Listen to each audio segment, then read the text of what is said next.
So friends, welcome back to Drew Tutorial, and in this video I'm going to show you how to customize your Coursera profile link.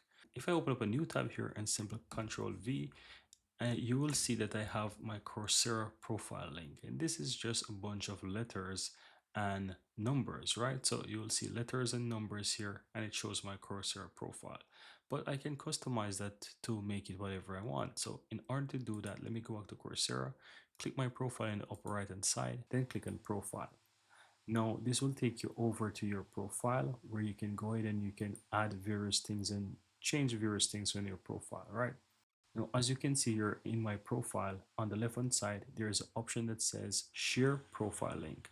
Simple click on that button, and here you will see the option that says customize your link, because this is the current link that I have. Now, simple click on customize your link, and here you can simply go ahead and make changes to this link.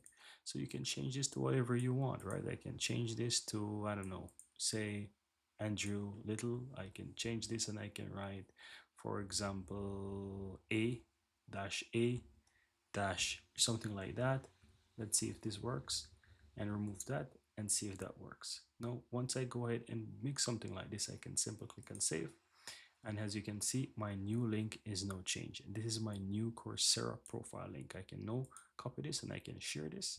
And if I open up this new tab here and just replace that old one and simple search for this, you will see that it finds my profile, because this is my new official and customized Coursera profile link. And that's it. Very easy and very simple how to customize your Coursera profile link. Thank you guys for watching. Give this video a like and see you in the next one, guys.